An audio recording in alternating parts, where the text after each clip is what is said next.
La palabra con nosotras, con nosotros. Una reflexión de la palabra cotidiana en diálogo con el acontecer de la comunidad.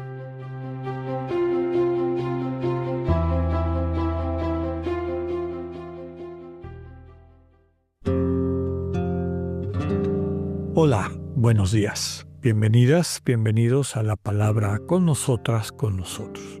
Empezábamos ayer el comentario del capítulo 11 de Hebreos dedicado al tema de la fe, con la explicitación de este concepto de fe que nos presenta el autor. El primer versículo, que como les digo, en la tradición de la Iglesia es la definición escriturística por antonomasia de la fe. La fe es la garantía de lo que se espera, la prueba de lo que no se ve. Garantía y prueba que habla de algo que tiene una solidez. Este Dios que se me ha presentado, manifestado como fidedigno. Y mi deseo de seguir siendo conducido hacia donde no sé, pero intuyo por aquello que Dios va operando en mi vida, sabiendo que iré de bien en mejor.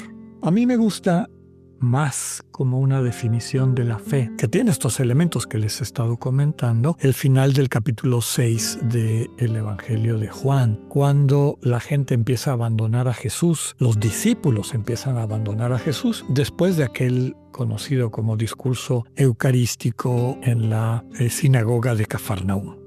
Cuando Jesús habla de que su cuerpo es verdadera comida, es el pan bajado del cielo, su sangre es verdadera bebida y la necesidad de consumir el cuerpo y la sangre de Jesús para la vida eterna. El significado, digamos, sacramental, simbólico de esto, no lo vamos a desarrollar ahora. Quiero focalizar en que a muchas de las personas que oyeron ese discurso de Jesús, eso les pareció inaceptable. Y así lo dice el texto. Esas son palabras muy duras. ¿Quién puede seguir a este Señor? Cuando Jesús interpela a los más cercanos, a su grupo más cercano, los que él llamó los 12, si también se quieren ir, Pedro es el que contesta por todo el grupo, con aquella frase que ya conocemos y que describe, vuelvo a decir, la fe de la iglesia. Señor, ¿a quién iremos? Tú tienes palabras de vida eterna y nosotros creemos y sabemos que tú eres el Santo de Dios. Esa es una definición totalmente congruente con lo que hemos dicho de este primer versículo del capítulo 11 de Hebreos, con estas dos vertientes, como termina el decir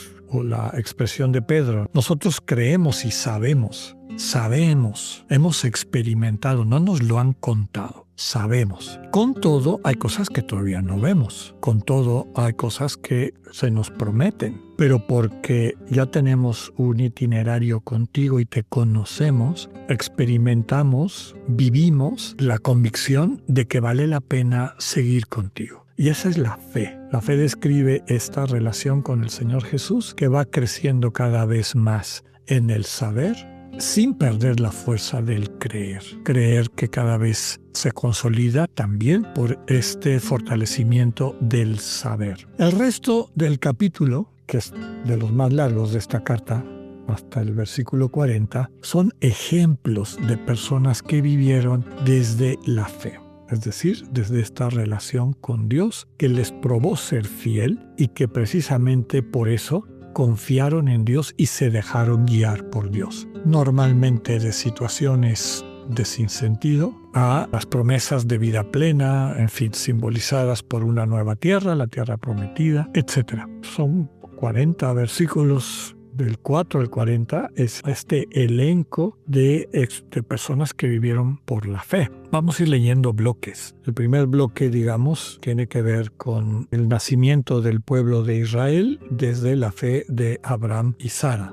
Aunque empieza el autor con un vínculo a los primeros capítulos del Génesis, al hablar de Abel, al hablar de Enoc, al hablar de Noé. Voy a leer todo este texto y haremos algunos comentarios. Todo este ciclo alrededor de la fe de los primeros patriarcas, digamos. Nos dice los versículos del 4 al 19. Por la fe Abel ofreció a Dios un sacrificio mejor que el de Caín. Por ella lo declararon justo. Y Dios aprobó sus dones. Por ella, aunque muerto, sigue hablando.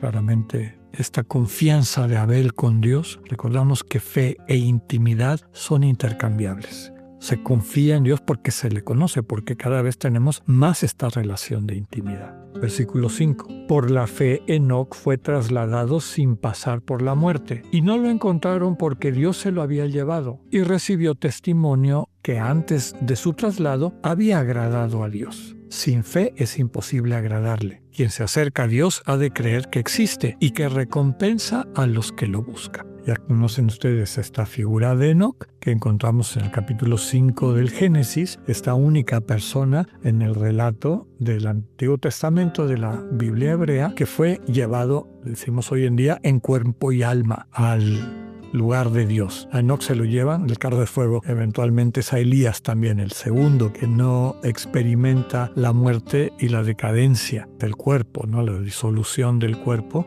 que es lo natural en la experiencia humana. Pero al describir a Enoc, y bueno, el contexto, que fue trasladado sin pasar por la muerte, que no lo encontraron porque Dios se lo había llevado, dice: recibió testimonio que antes de su traslado había agradado a Dios. Recibió testimonio. Es aquel saber. Nosotros creemos y sabemos. Enoc supo y sobre eso construyó su fe.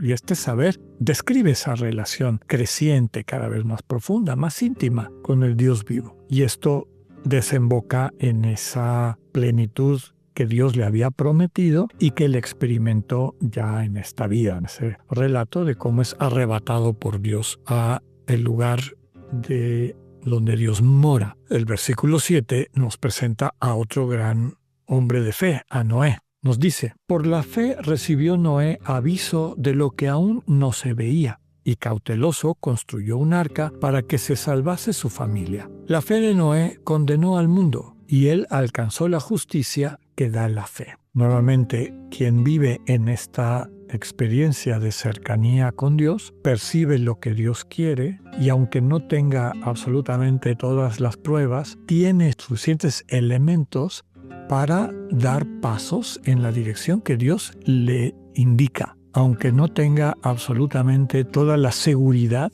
de que eso que se presenta ya es una realidad, es algo que vendrá a futuro, aquel sentido de garantía del que hablamos en un podcast anterior. Recibió esta garantía y con esa garantía se puso a construir el arca. Y aunque toda la gente se burlaba de él, como transmite el texto del capítulo 6 del Génesis, él se mantiene.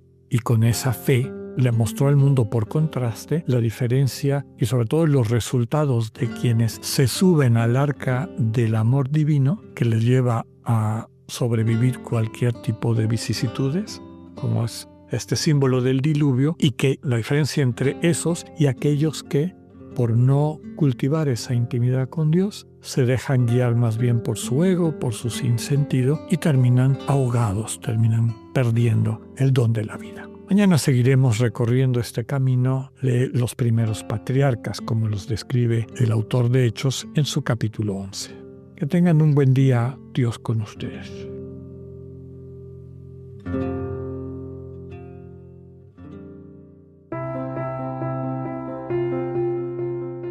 Acabamos de escuchar el mensaje del Padre Alexander Satirka. Escúchalo de lunes a viernes a las 8:45 de la mañana por Spotify o por radioiberoleón.com. Esta es una producción del ITESO, Universidad Jesuita de Guadalajara, y Radio ITESO 95.1.